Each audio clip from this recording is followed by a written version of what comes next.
सगळ्यांना, आज मी बनवते गवारची भाजी। त्यासाठी कोथिंबीर, लसूण, अद्रक, मिरची आणि शेंगदाणे भाजून घेतलेले आहेत।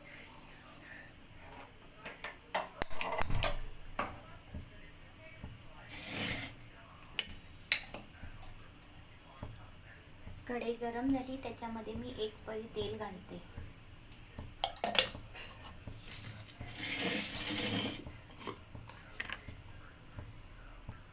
हे जे बनवून आणलेलं वाटण आहे ना, ते टाकते।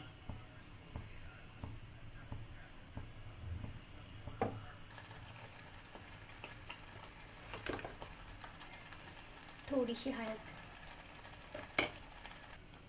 याच्यावर झाकण ठेवते आणि तेल सुटेपर्यंत शिजवून घेते। मसाल्याला तेल सुटलं, ही धुवून घेतलेली गवार घालते।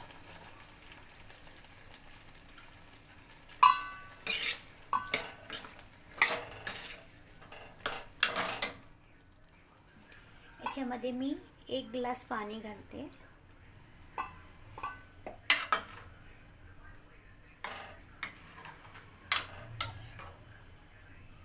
चवीप्रमाणे मीठ घालते।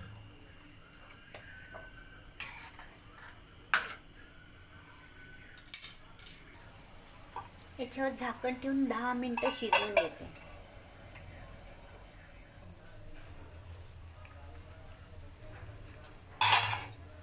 भाजी शिजली गेली। या भाजीला तुम्ही बाजरीच्या भाकरी सोबत खा, खूप छान लागते।